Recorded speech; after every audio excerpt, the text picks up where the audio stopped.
বন্ধুরা আমার, কালীগঞ্জের মুসলমান, কেরানীগঞ্জের মুসলমান, ঢাকার মুসলমান, বাংলাদেশের বিভিন্ন অঞ্চল থেকে আগত মুসলমানেরা একটু ভালো করে শুনবেন। একজন বান্দাকে আল্লাহ কতটুকু মায়া করলে, আদর করলে, তারে ঈমানের দৌলত দেওয়ার জন্য পর পর পর পর 3টা আয়াত নাজিল করলেন আল্লাহ।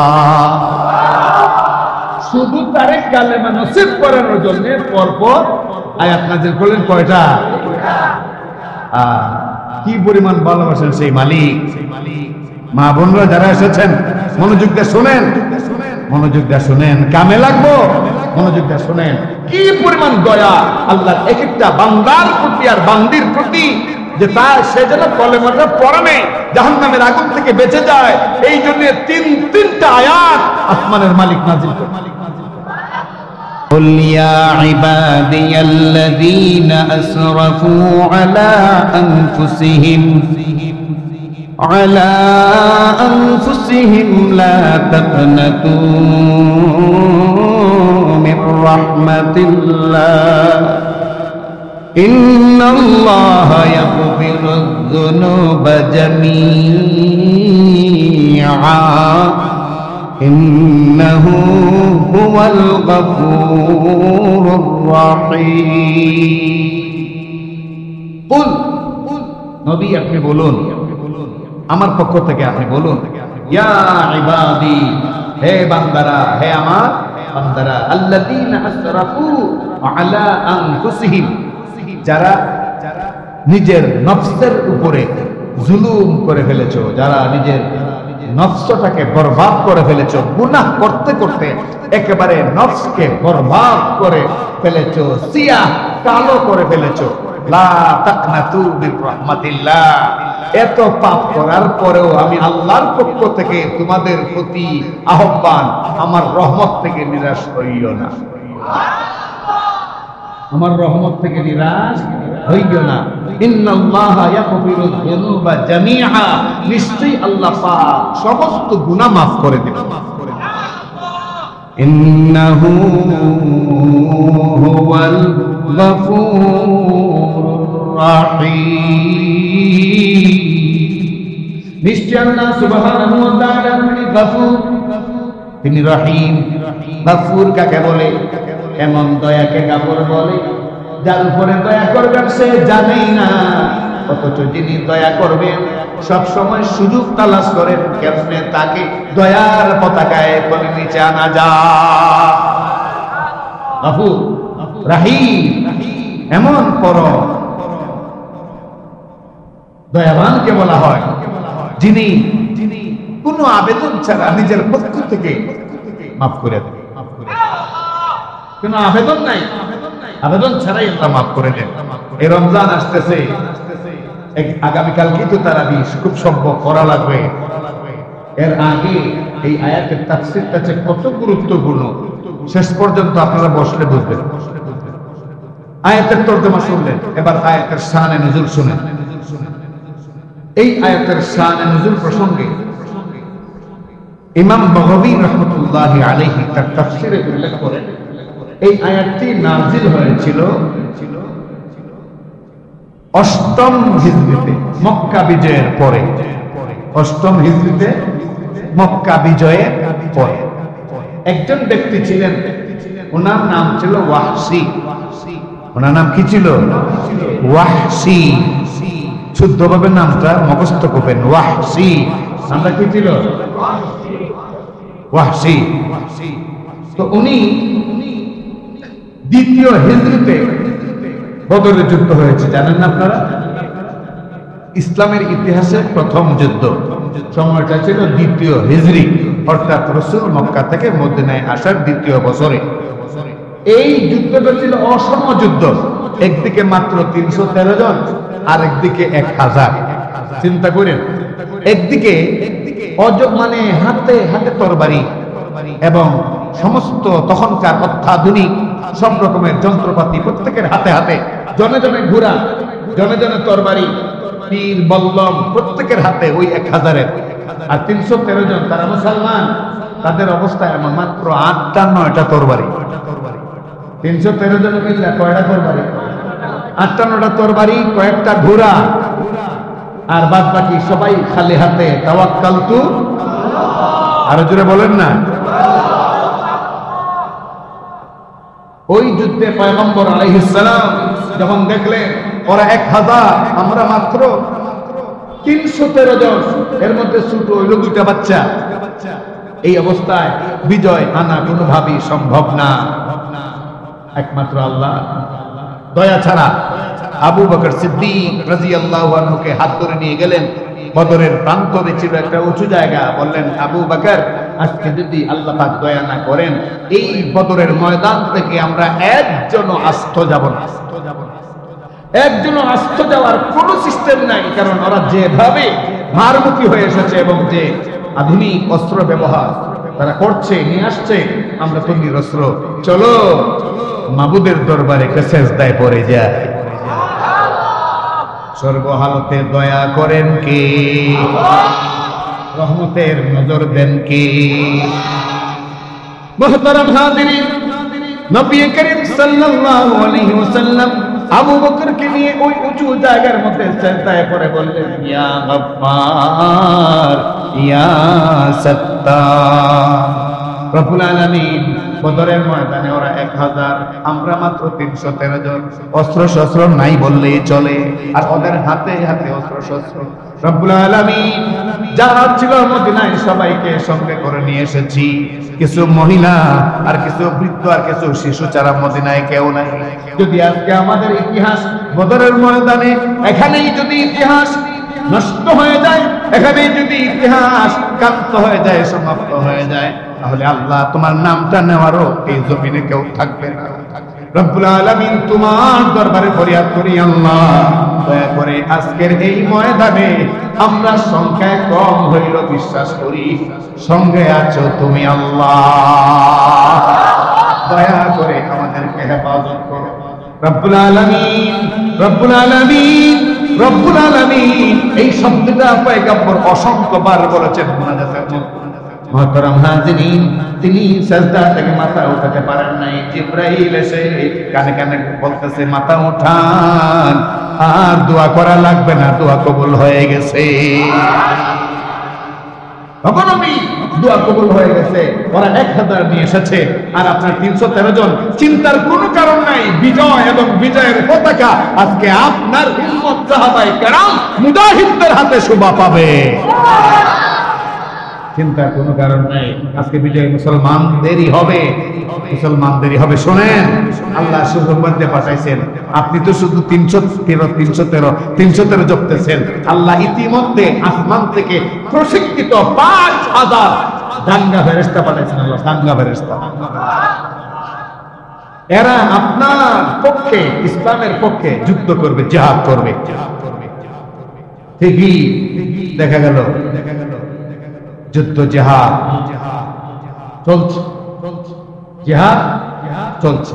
আল্লাহ সাহায্য করেছেন অবশ্যই, কিন্তু এরপরে মুমিনদের যে পরীক্ষা, এই পরীক্ষাটা বাস্তবায়ন করবার জন্য এখানে মুমিনরাও শাহাদাত বরণ করেছেন।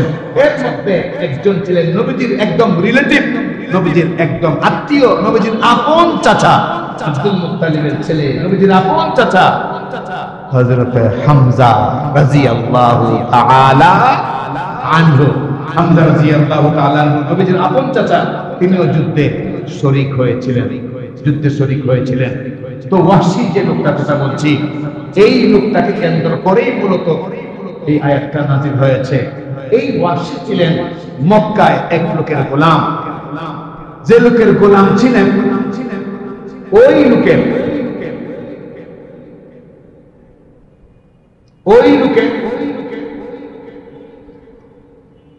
কিছু আত্মীয় স্বজন বদরের যুদ্ধে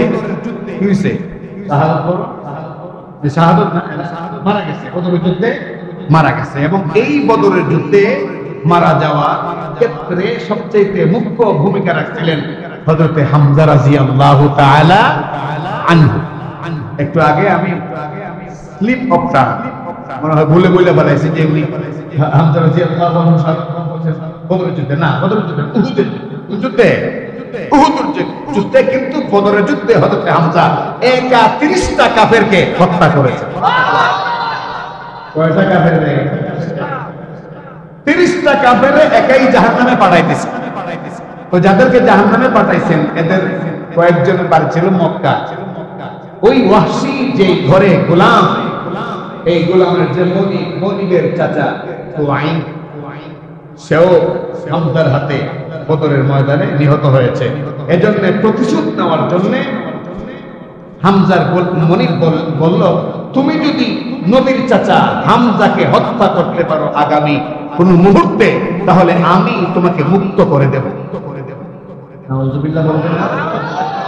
আমি তোমাকে মুক্ত করে দেব, কোন ধরনের টাকা পয়সা লাগবে না, মুক্তিপণ লাগবে না, মুক্ত করে দেব, পারবা? ওয়াহশী বলেন, ওনার নিজের বর্ণনা বহরের মধ্যে এসেছে, তিনি বলে যে আমি বলছি ঠিক আছে আমি পারবো। পরেই যখন শুনলাম উহুদের ময়দানে যুদ্ধের জামাডুল শুরু হয়ে গেছে মুসলমানদের সাথে কাফেরদের, ঠিক আমি মক্কা থেকে রওনা হয়ে গেলাম। তরবারের মধ্যে বিষ মিশাইয়া, নেজা এর মধ্যে বিষ মিশাইয়া, তীর বল্লমে বিষ মিশাইয়া আমি মক্কা থেকে নিয়ে গেলাম। খুব কৌশলে আমি উহুদের ময়দানে ঢুকে গেলাম।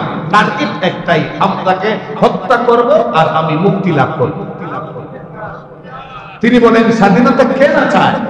সবাই তো স্বাধীন জীবন চায়। আমি গোলাম হইয়া কদিন থাকবো?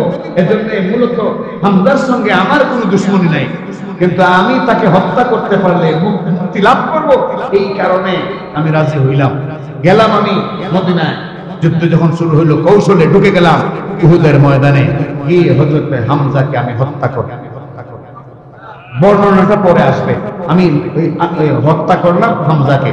হত্যা করার পর বাস যা হবার তো হয়েছে, মুসলমানরা মুসলমানদের পথে চলে এসেছে। আরো তো হত্যা হয়েছে 70 জনের মতো, আর মুসলমানরা শাহাদত বরণ করেছে 70 জন, আর বাকিরা কাফেররাও চলে গেছে যার যার জায়গায়।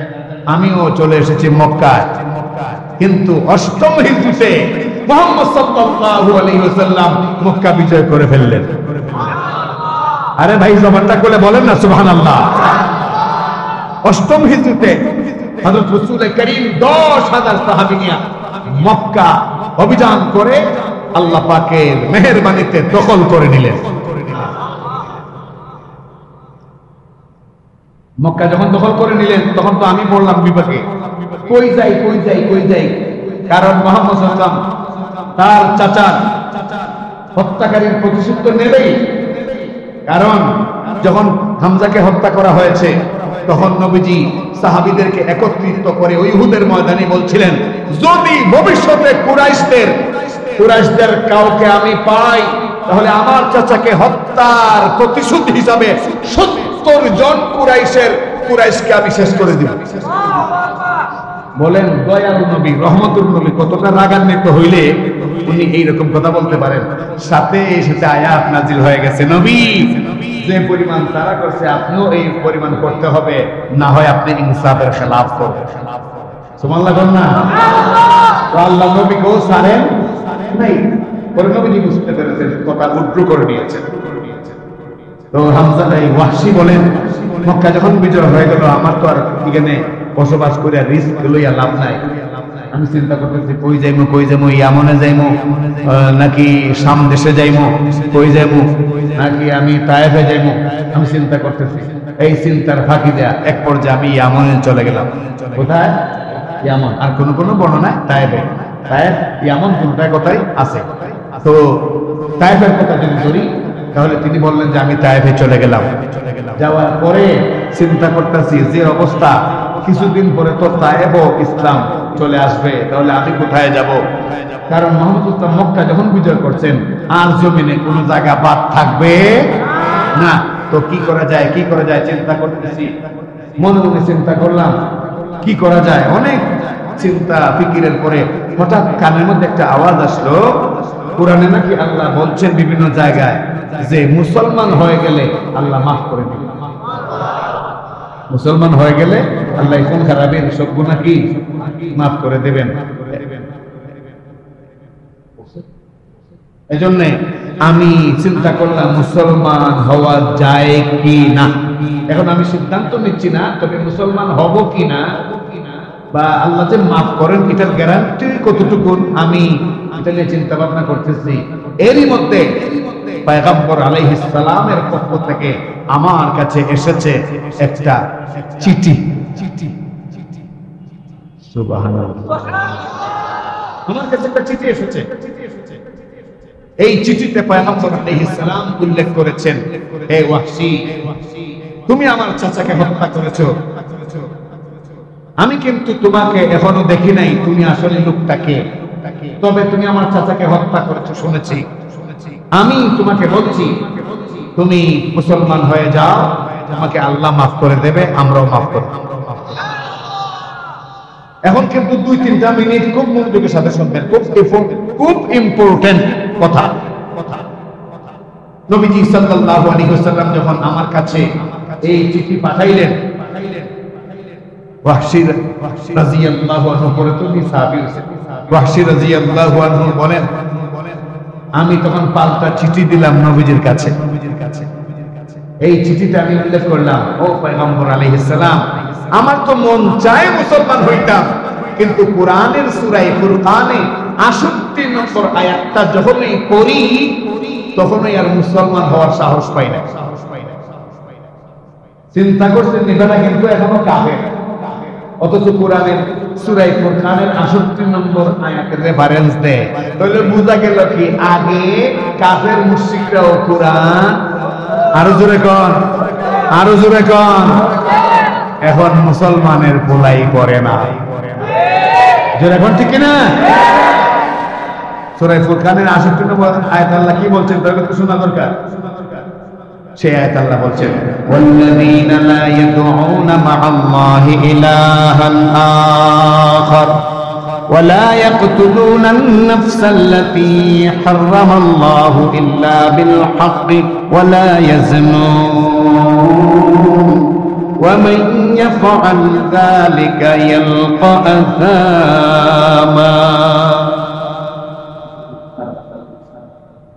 لا يدعون مع الله إلها آخر لا يقتلون النفس التي إلا حرم الله إلا بالحق ولا يزنون ومن يفعل ذلك يلقى أثاما। ওয়াসি বলেন, এই আয়াত আমি উল্লেখ করে নবীর কাছে পাঠাইয়া দিলাম, বুঝাইলাম, ওগো আল্লাহ নবী আমি মুসলমান হতে চাই, কিন্তু এই আয়াতের মধ্যে আল্লাহ পাক রব্বুল আলামিন বলছেন যারা আল্লাহর সঙ্গে কাউকে ডাকে না এবং অন্যায় করে কাউকে হত্যা করে না এবং জিনা ধর্ষণ করে না, আল্লাহ তাদেরকে মাফ করবেন, কিন্তু যারা এগুলো করে তাদেরকে আল্লাহ মাফ করবেন না, বরং ওয়ামাইয়া ফাআল ইয়ালকা আসামা, এদেরকে আল্লাহ জাহান্নামে নিক্ষেপ করবেন। ইয়া রাসূলুল্লাহ, আমি 3টা পাপই করেছি, আল্লাহর পরিবর্তে আমি অসংখ্য গায়রুল্লাহর এখনো খোদা মানি, আর আমি হত্যা করেছি তো সরাসরি আপনার চাচারই হত্যা করছি, কত মহান ব্যক্তি হামজা, তাকে হত্যা করেছি, আর জিনা ব্যভিচার আমি জীবনে কম করি নাই, অনেক করেছি। বরং এখন আপনি বলুন, কাইফা তাদউনি ইলা দীনিক, কেমনে আপনি আপনার দ্বীনের দিকে আমারে ডাকেন, কেমনে আপনি আপনার ধর্মের দিকে ডাকেন, আমি তো 3 পাপ করছি, আল্লাহ কেমনে মাফ করব? চিঠি আইছে নবীজির হাতে, নবীজি চিঠি পড়া চুপ, একদম চুপ। কিছুক্ষণ পরে জিবরাইল আসলেন। বন্ধুরা আমার, কালীগঞ্জের মুসলমান, কেরানীগঞ্জের মুসলমান, ঢাকার মুসলমান, বাংলাদেশের বিভিন্ন অঞ্চল থেকে আগত মুসলমানেরা একটু ভালো করে শুনবেন। একজন বান্দাকে আল্লাহ কতটুকু মায়া করলে, আদর করলে, তারে ঈমানের দৌলত দেওয়ার জন্য পর পর পর পর 3টা আয়াত নাজিল করলেন আল্লাহ। শুধু তারে কালেমা নসিব করানোর জন্য পরপর আয়াত নাজিল করলেন কয়টা? কি পরিমাণ ভালোবাসেন সেই মালিক। মা বোনরা যারা এসেছেন মনোযোগ দিয়ে শুনেন, মনোযোগ দিয়ে শুনেন, কামে লাগবো, মনোযোগ দিয়ে শুনেন। কি পরিমাণ দয়া আল্লাহর এক একটা বান্দার প্রতি আর বান্দির প্রতি, যে তার সে যেন কলেমাটা পড়ে জাহান্নামের আগুন থেকে বেঁচে যায়, এই জন্য 3টা আয়াত আসমানের মালিক নাজিল করেন। যখন ওয়াহশী এই আয়াত লিখে নবীজির কাছে বললেন যে আমি তো মুসলমান হতে চাই, কিন্তু এখানে যে বলা হয়েছে এই তিনটা পাপ যারা করে এদেরকে জাহান্নামে নিক্ষেপ করা হবে, আমি তো এই তিনটাই করছি, তা আমি মুসলমান হইয়া লাভ হবে কি? তো নবীজি চুপ হয়ে গেলেন চিঠিতে পাইয়া। কিছুক্ষণের মধ্যে জিবরাইল আসলেন সূরা ফুরকানের 70 নম্বর আয়াত। কত নম্বর আয়াত? ইল্লা মান তাবা ওয়া আমানা ওয়া আমিলা আমালান সালিহান ফাউলাইকা ইউবাদদিলুল্লাহু সাইয়্যাতিহিম হাসানাত। খুব চমৎকার আয়াত। আল্লাহ পাক আয়াত নাযিল করলেন। এই আয়াতের অনুবাদ হইল, আল্লাহ বলেন তবে হ্যাঁ, যারা তওবা করে নেক আমল করে আল্লাহ তাদেরকে মাফ করে দেন। তওবা করে নেক আমল করে খাঁটি ঈমান পোষণ করে আল্লাহ তাদেরকে মাফ করে দেন, এমনকি তাদের সমস্ত পাপকে আল্লাহ সওয়াব বানায় দেন। সমস্ত পাপ যদি 5 কোটি পাপ করে থাকে, এই 5 কোটি পাপকে আল্লাহ সওয়াব দিয়া পরিবর্তন করে দেন। মানে কি রিভাইন করে আল্লাহ পাক এগুলো সব বানায় দেন। এই কোরআনের আয়াত কিন্তু আমি ভাই বানায় বলতেছি না, ইউবাদদিলুল্লাহু সাইয়্যাতিহিম হাসানাত। আল্লাহ বলেন তাদের সাইয়্যাত সমস্ত পাপগুলো আল্লাহ হাসানাত দ্বারা পূর্ণ দ্বারা বদলায়া দেন। ধরেন 10 লক্ষ গুনাহ করছে, এখন এইভাবে তাওবা ঠিকঠাক মতো করার ফলে আর নেক আমল করার বরকতে আল্লাহ পাক এই 10 লাখ গুনাহকে অটোমেটিকলি সব বানায়। বিশ্বাস হয় না? ওইলে আওয়াজ সুবহানাল্লাহর আওয়াজ তো এরকম হওয়ার কথা না। এরপরেও 10-12 জন 20 জনের জবান এখনো বন্ধ, বলি সুবহানাল্লাহ। এই আয়াত যখন নাযিল হইল, নবীজি একজন সাহাবীকে দিয়া চিঠি লিখে আবার ওয়াহশীর কাছে পাঠাইলেন, ওয়াহশী তোমার জন্য সুসংবাদ, তুমি যে পেশ ধরছিলা যে এই 3 পাপ তুমি করছো, আর আল্লাহ বলছেন 3 পাপ করলে জাহান্নামে নিক্ষেপ করবেন, এখন তুমি সাহস পাচ্ছ না মুসলমান হইতে, আল্লাহ কিন্তু নতুন সুযোগ করে দিয়েছেন তোমার জন্য খুশখবরি, তুমি তওবা করে ঈমান এনে যদি নেক আমল করো আল্লাহ তো মাফ করবেনই, তোমার সব পাপও আল্লাহ পুণ্যে পরিবর্তন করে দিবেন। চিন্তা করেন, কিন্তু এই চিঠি পাওয়ার পরে এই আয়াত পাইয়া ওয়াহশী পাল্টা চিঠি লিখে সাহাবীর কাছে দেয়া দিলেন। ওই চিঠিতে তিনি উল্লেখ করলেন, ওগো মুহাম্মদ সাল্লাল্লাহু আলাইহি ওয়াসাল্লাম, এখন যে আয়াতটা আমার কাছে দিবেন, এই আয়াত পাইয়াও তো আমি নিশ্চিত না যে আমি মুক্তি পাবো, কারণ আল্লাহ তো শর্ত লাগাই দিয়েছেন যে নেক আমল করা লাগবে। এটা আমার জন্য হাদা শর্তুন শাদীদ, আমার জন্য শর্তটা বড় কঠিন, নেক আমল করতে পারবো কিনা আমি কোনো গ্যারান্টি নাই, তো আমি মাফ কেমনে পাবো? এই কথা লিখে আবার সাহাবীকে পাঠাই দিলেন। নবীজি চিঠি পাইয়া আবার চুপ হয়ে গেলেন। তখন আল্লাহ পাক রব্বুল আলামিন জিবরাইলকে আবার পাঠাইলেন।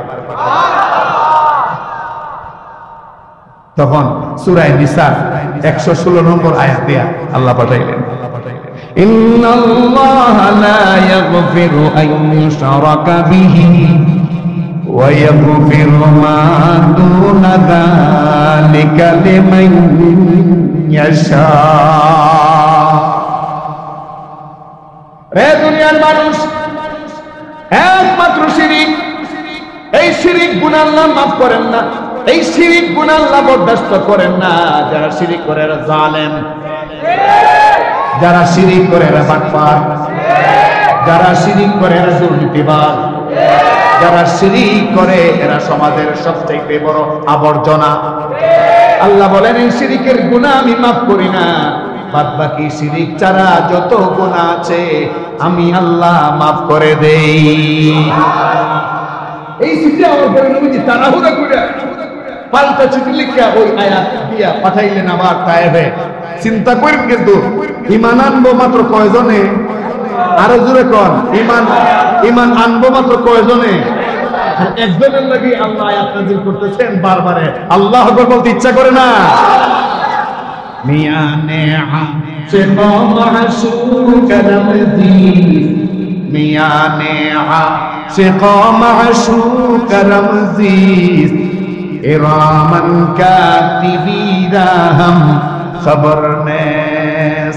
আল্লাহ যদি ঠিক মতো ভালোবাসে তখন বন্দার সঙ্গে এমন একটা সম্পর্ক হয়, ওই কিরামান কাতিবিন ফেরেশতাদের কাছে দুই কান্দে, এরাও কোনো খবর পায়।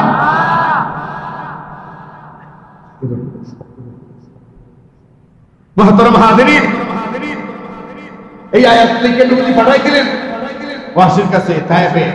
তায়েফ কি বাড়ির ধারো? মক্কা থেকে কি 2.5 মাইল? 80 মাইল।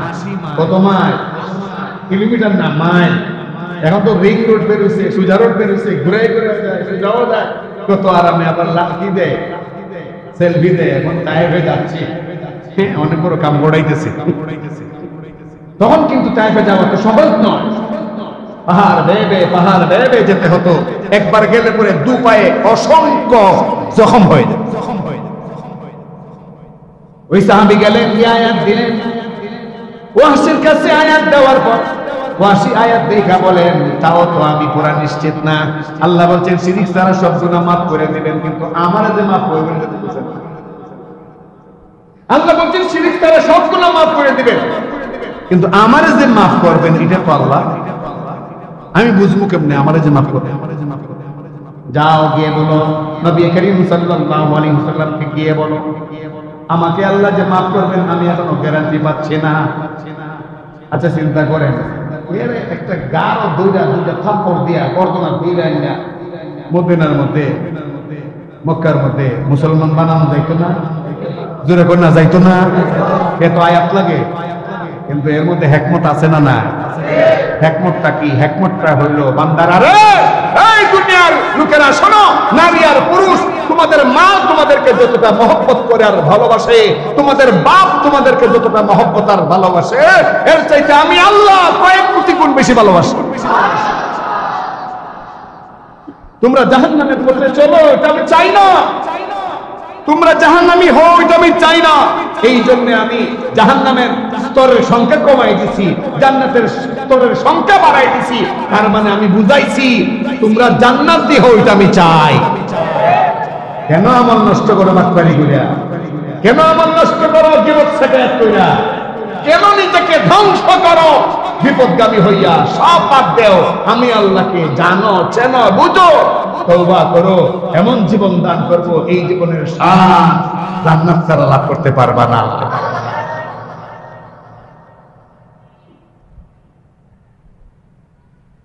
এই আয়াত যখন ওয়াহশী পাইলেন, আল্লাহ নাজিল করলেন। ওয়াহশী পাইয়া কইলেন, আমার যে আল্লাহ মাফ করবেন তার তো গ্যারান্টি পাইলাম না। আল্লাহ বলছেন শিরিক মাফ করবেন না, বাকি অন্যান্য গুনাহ যাকে ইচ্ছা তাকে মাফ করে দিবেন, কিন্তু আমার যে মাফ করবেন না এর তো কোনো গ্যারান্টি পাইলাম না। সাহাবী আবার ফেরত আসলেন ওয়াহশীর আবেদন নিয়ে। নবীজি পড়লেন বিপাকে, নবীজি তোর নেই কি শুরু করছে? চুপ হয়ে গেলেন নবীজি, কারণ পয়গম্বর দেওয়ানবাগের মতো বানায় বানায় কথা বলেন না। আরো জোরে কোন, 70 রশি 20 রশি আর 100 রশি ভণ্ড পিণ্ডের মতো পয়গম্বর কখনো বানায়া কথা বলতেন? আর জোরে এখন বলতেন? মৌলভী হরগিজ না গুফতা তা না গুফতা মৌলানা, মৌলানা হরগিজ না গুফতা তা না গুফতা মুস্তাফা, মুস্তাফা হরগিজ না গুফতা তা না গুফতা জিবরাইল, জিবরাইল হরগিজ না গুফতা তা না গুফতা রব্বুল জলিল। আল্লাহ আকবার বলতে ইচ্ছা করে না? ওয়ামা ইয়ানতিকু আনিল হাওয়া ইন হুয়া ইল্লা ওয়াহয়ুন ইউহা। পয়গম্বর নিজ থেকে বানায় বলছেন না, যা বলতেন আল্লাহর পক্ষ থেকে ওহী। সুবহানাল্লাহ বলেন। মুহতারাম হাজিরিন, নবীজি চুপ হয়ে আগের মতো বসে থাকলেন। আল্লাহ সুবহানাহু ওয়া তাআলা তখন জিবরাইলকে সর্বশেষ পাঠাইলেন, মানে এই বিষয়ে লাস্ট আয়াত দিয়ে পাঠাইলেন। কোন আয়াত?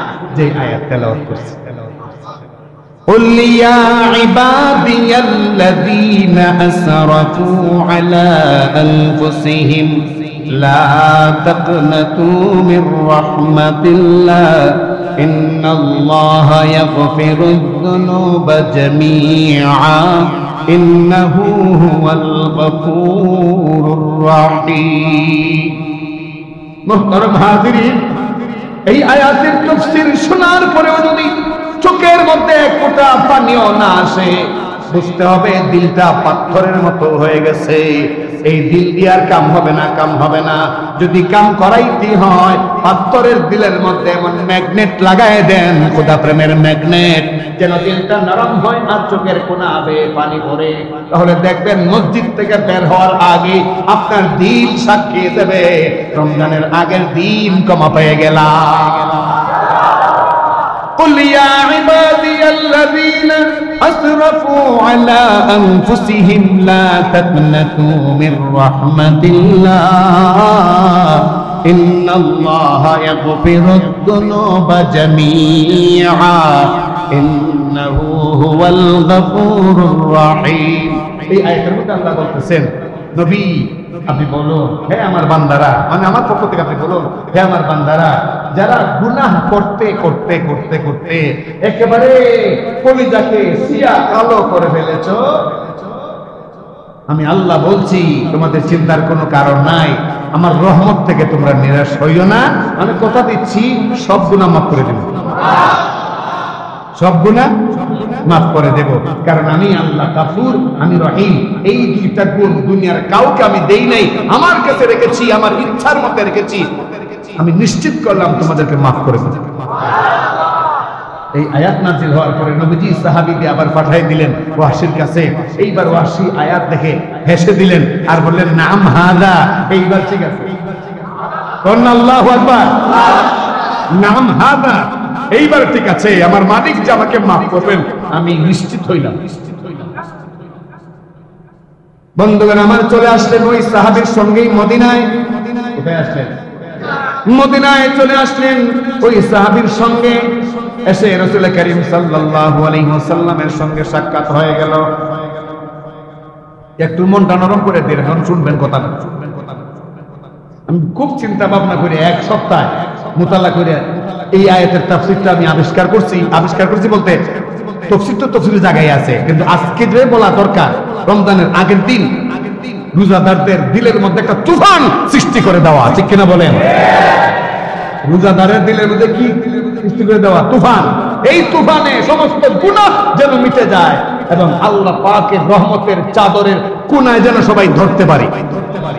মুহতারাম হাজিরিন, তিনি আসলেন মদিনায়। আসার পরে নবী করিম সাল্লাল্লাহু আলাইহি ওয়াসাল্লামকে পরিচয় দিলেন, আমি ওয়াহশী। নবীজি বললেন তুমি ওয়াহশী। তখন নবীজি চেহারা ফিরিয়ে নিলেন, চেহারাটা ফিরিয়ে নিয়ে বললেন তুমি আমার চাচাকে কিভাবে হত্যা করছো একটু বলো তো দেখি। তুমি মুসলমান হয়েছো, আল্লাহ তোমাকে মাফ করে দিয়েছেন, ভালো কথা, আমরাও তোমাকে ক্ষমা করে দিয়েছি, আমরা একচুল পরিমাণও আর প্রতিশোধ নেব না, তবে তুমি কেমনে আমার চাচাকে হত্যা করেছো এর বর্ণনাটা দাও। ওয়াহশী রাদিয়াল্লাহু তাআলা আনহু তখন বলেন, এর ভিতরে তিনি কিন্তু মুসলমান হয়ে গেছে। ওয়াহশী রাদিয়াল্লাহু তাআলা আনহু বলেন, নবীজি যখন জানতে চাইলেন না বলে তো উপায় নাই, কিন্তু রে দুনিয়ার মানুষ, হামজার হত্যা, হামজার শাহাদাতের বিবরণ দিতে যখনই শুরু করেছি তখন আমি লক্ষ্য করেছি আমার গোটা শরীরের সবগুলো পশম দাঁড়িয়ে গেছে এবং নিজেকে নিজের কাছে এত অপরাধী মনে হয়েছে যে আমার চাইতে বড় অপরাধী আর কেউ নাই, যদিও আল্লাহ মাফ করে দিয়েছেন। আমি রাসূলকে সব বিবরণ শোনাইলাম, ইয়া রাসূলুল্লাহ আমার মালিক তো আমাকে আজাদ করে দেবে, স্বাধীন করে দেবে, এই ওয়াদা যখন করলো আমি চলে গেলাম উহুদের ময়দানে। যখন শুনলাম যুদ্ধ হবে, যুদ্ধ শুরু হয়ে গেছে, আমি দেখি হামজা রাদিয়াল্লাহু আনহু আপনার চাচা বীর বিক্রমে লড়াই করে যাচ্ছেন, কচু কাটার মতো কাফেরদেরকে হত্যা করতেছেন। আল্লাহু আকবার বলবেন না? কচু কাটার মতো কাফেরদেরকে হত্যা করতেছেন। ইয়া রাসূলুল্লাহ, তিনি একাই যখন 30 জন কাফেরকে যখন হত্যা করে ফেললেন, আমি তখন সুযোগ খুঁজছিলাম কিভাবে কি করা যায়। বারবার খেজুর গাছের আড়ালে আমি দাঁড়াই, দেখি আমার দিকে উনি আসেন কিনা। না না, উনি খুব সতর্ক এবং সোচ্চার মুজাহিদ, খুব দক্ষ যোগ্য মুজাহিদ, যুদ্ধ চালিয়ে যাচ্ছেন, জিহাদ চালিয়ে যাচ্ছেন। একটা পর্যায়ে তিনি দুইটা দুশমনকে তাড়া করে যাচ্ছেন একটা গাছের কাছ দিয়ে, আর আমি ওই গাছের আড়ালে অনেকক্ষণ ধরে অপেক্ষায় ছিলাম। যেই মাত্র তিনি আমার সামন দিয়া গাছের ওই আড়াল হয়ে চলে যাচ্ছেন, ওই মুহূর্তে ওই যে বিষ মিশ্রিত নেজা, ওই বিষ মিশানো তরবারি, ওইটা আমি তার বুকের মধ্যে এক ধাক্কায় ঢুকাইয়া দিলাম। এক ধাক্কায় ঢুকাইয়া দিলাম, এক ধাক্কায় ঢুকাইয়া দিলাম। মুহূর্তের মধ্যে তিনি পড়ে গেলেন জমিনে পড়ার পরে, জমিনে যখন তিনি পড়ে গেলেন, জমিনে পড়ার পরে আমি আরো সুযোগ পাইলাম, তখন আরো কয়েকটা আঘাত করলাম। আল্লাহু আকবার, আল্লাহু আকবার। আরো কয়েকটা আঘাত করলাম। এক পর্যায়ে যখন নিশ্চিত হইলাম যে তিনি দুনিয়াতে আর নাই, তখন কান্ত হইলাম। কিন্তু আমি থামার পরে আবু সুফিয়ানের স্ত্রী হিন্দা, সে ওই ময়দানে এক পাশে ছিল। সে বলল, হামজা আমার অনেক জ্বালাইছে, এক কাজ কর, তার কলজাটা তুই বের কর, বের করে আমারে দে। এই কলিজা আমি চিবাইয়া খাবো, এই কলিজা চিবাইয়া খাবো, আমি প্রতিশোধ নেব, প্রতিশোধ। নাউজুবিল্লাহ বলবেন না? প্রতিশোধ কত জঘন্য জিনিস। যারাই প্রতিশোধ পরায়ণ হয়, শেষ পর্যন্ত মান সম্মান কিছুই থাকে না। যারাই প্রতিশোধ পরায়ণ হয়, হোক হাজী সাহেব, হোক বড় আলেম, হোক যে কেউ, যারাই প্রতিশোধ পরায়ণ হয়, সমাজে বেইজ্জত হওয়ার আগে মরে না। বেইজ্জত হওয়ার আগে মরে। অতএব সাধু সাবধান। সাধু কি? সাবধান, খবরদার প্রতিশোধ পরায়ণের নীতি যেন আমাদের মধ্যে না আসে। ওই হিন্দা একটা মহিলা মানুষ, সে বলতেছে কলিজাটা বের করে আমাকে দে, তোকে আলাদা না আমি দেব, পুরস্কার দেব। কলিজাটা বের করে দে, আমি কলিজাটা চিবাইয়া খাবো। ইয়া রাসূলুল্লাহ, হিন্দা আমাকে টাকা দেবে। তখন তো আমার মনের মধ্যে আর ইমানের নূর নাই। টাকা দরকার, টাকা দরকার, টাকা দরকার। কারণ যারা কথায় কথায় টাকা টাকা টাকা, পদে পদে টাকা টাকা টাকা, বিভিন্ন সময় টাকা টাকা টাকা টাকা ছাড়া কিছু বুঝে না, এদের মনের মধ্যে ইমানের নূর আর টাকার ধান্দা একসাথে থাকতে পারে না। একসাথে থাকতে পারে না। আমি তো তখন টাকা পাবো এটা শুনি না। আল্লাহর নবী বুক বরাবর আমি একে ওপেন হার্ট করে ফেললাম। বুকটা আমি একদম দুপাশ দিয়ে চাপিয়ে দিলাম। কলিজাটা দেখা যায় আমি চাকু দিয়ে কেটে ফেললাম। ইয়া রাসূলুল্লাহ, এরপরে এই হিন্দাই বলতেছে, রে ওয়াহশী, একটা কাজ কর, কানগুলো কাট, হাতের আঙ্গুলগুলো কাট, নাক কেটে ফেল। এইভাবে সব অঙ্গ প্রত্যঙ্গ কেটে মালা বানা, এই মালা গলায় দিয়ে আমি ঘুরবো। চিন্তা করছেন হিংসার বিদ্বেষ কত জঘন্য জিনিস। হিংসা বিদ্বেষ যখন মানুষের মনের মধ্যে থাকে এবং বাসা বেঁধে ফেলে, ওই মানুষটা নাক কান মুখ এই হিসাবে মানুষ থাকলেও জঘন্য জানোয়ার ছাড়া কিছু থাকে না। জঘন্য জানোয়ার ছাড়া কিছু থাকে। কি হিংসা, কি বিদ্বেষ। ইয়া রাসূলুল্লাহ, এইভাবে হামজার প্রত্যেকটা অঙ্গ প্রত্যঙ্গ আমি শেষ করছি। মুহতারাম হাজিরিন, নবীজি বিবরণ শুনেন, আর মাথা এই দিকে দেওয়া, নিচ দিকে দেওয়া, আর ঝরঝর করে পয়গম্বরের চোখ বেয়ে পানি পড়া শুরু হয়। মুহতারাম হাজিরিন, পয়গম্বরের চোখের পানি পড়ে পড়ে, পয়গম্বরের যেই পোশাক ছিল, জামা ছিল, মোটা কাপড়ের জামা, জামাটাও ভিজে গেছে। তখন নবী করিম সাল্লাল্লাহু আলাইহি ওয়াসাল্লাম বললেন, ওয়াসি, আল্লাহ তোমাকে মাফ করেছেন, আমরা তোমাকে মাফ করেছি, তুমি মুসলমান হয়েছো, ভালো কথা। কিন্তু রে ওয়াসি, একটা কথা আমার রাখতেই হবে তোমাকে। আমার এই কথাটা কখনো ফেলে দিও না, কারণ এই কথাটা যদি ফেলে দাও তাহলে আমি যে কোনো সময় দুর্ঘটনার শিকার হয়ে যেতে পারি, হার্ট অ্যাটাক হয়ে যেতে পারে, আমি দুনিয়া থেকে বিদায় হয়ে যেতে পারি। মানে অস্বাভাবিক ভাবে তুমি আমার আবদারটা রক্ষা করবানি। বলো ইয়া রাসূলুল্লাহ, কি আবদার আপনি বলুন। নবীজি বললেন, রে ওয়াসি, জানি এই আবেদনটা করলে পরে তোমার মনে কষ্ট লাগবে, কিন্তু এই আবেদনটা যদি না করি তাহলে আমার মনে তার চেয়ে কোটি গুণ বেশি কষ্ট লাগবে। রে ওয়াসি, তোমার দরবারে আমার আবেদন, যতদিন আমি বেঁচে থাকবো দয়া করে তুমি ওয়াসি আমার সামনে এসো না, তোমার চেহারাটা আমাকে দেখায়ো না, তোমার চেহারাটা দেখায় না, কারণ তোমার চেহারাটা দেখলেই আমার চাচার কথা মনে হয়ে যাবে। আর হইতে পারে আমি তো নবী, কোন সময় মনে চোট পাই আর কোন বদদুয়া করে ফেলি, তাহলে তোমার মুসলমান হওয়ার পরও বিপদ চলে আসতে পারে। এজন্য তুমি আমার কাছে কখনো এসো না। আল্লাহ তোমাকে মাফ করেছেন, আমরাও তোমাকে মাফ করেছি, কিন্তু তুমি আমার সামনে আইসো না। আসলেই তোমার এই নির্মম যে বিবরণ দিয়েছ আমার চাচাকে হত্যার নির্মম বিবরণ, এই হত্যার নির্মমতার ইতিহাস আমার মনে হয়ে যাবে। মনে হলে পরে আমার মন খারাপ হয়ে যাবে, তখন হয়তো তোমাকে কোনো বদ্ধও দিয়ে দিতে পারি। এই জন্য তুমি আইও না। ওয়াসি বলেন, আমার জীবনের সবচেয়ে বড় ব্যর্থতা, আমার জীবনের সবচেয়ে বড় দুঃখ, আমার জীবনের সবচেয়ে বড় কষ্ট, পয়গম্বরে দেখতাম মসজিদে বসে আছেন, আমি আড়ালে, দেওয়ালের আড়ালে, খেজুর গাছের আড়ালে দাঁড়িয়ে দাঁড়িয়ে পয়গম্বরকে এক নজর দেখতাম, কাছে যেতাম না, কারণ পয়গম্বর আমাকে বলেছেন তার কাছে যেন না যায়, তাতে পয়গম্বরের কষ্ট হবে। আমি যাইতাম না। যতদিন নবীজি বেঁচে ছিলেন আমি নবীজির সামনে একটি সেকেন্ডের জন্য যাই নাই।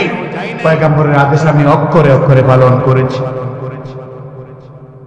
قل يا عبادي الذين أسرفوا على أنفسهم لا تقنطوا من رحمة الله إن الله يغفر الذنوب جميعا إنه هو الغفور الرحيم। এই আয়াতটা পড়ার পরে সাহাবায়ে কেরাম বললেন, ইয়া রাসূলুল্লাহ, এটা কি শুধু ওয়াহশীর জন্য খাস, নাকি অন্যান্য মুসলমান যারা এদের জন্য আম, সবার জন্য আম, নাকি শুধু ওয়াহশীর জন্যই আল্লাহ এই আয়াত নাজিল করেছেন?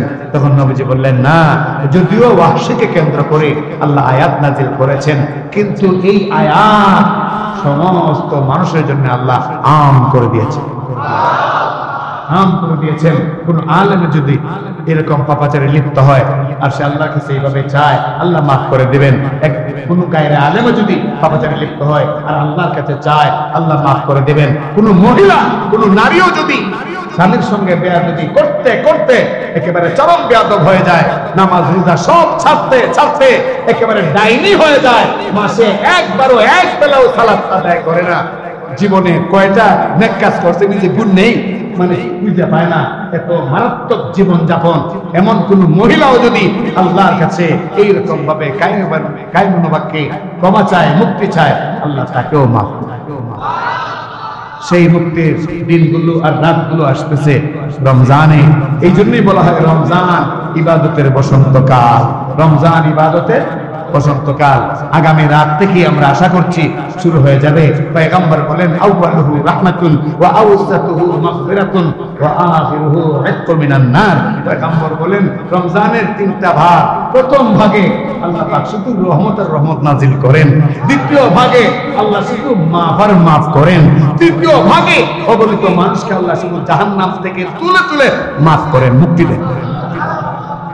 এই 3 দশকের মহান রমজান আমাদের সামনে আসতেছে, সবাই প্রস্তুত আছি তো ইনশাআল্লাহ? এরপরও রাত অনেক হয়ে গেছে, 9:30।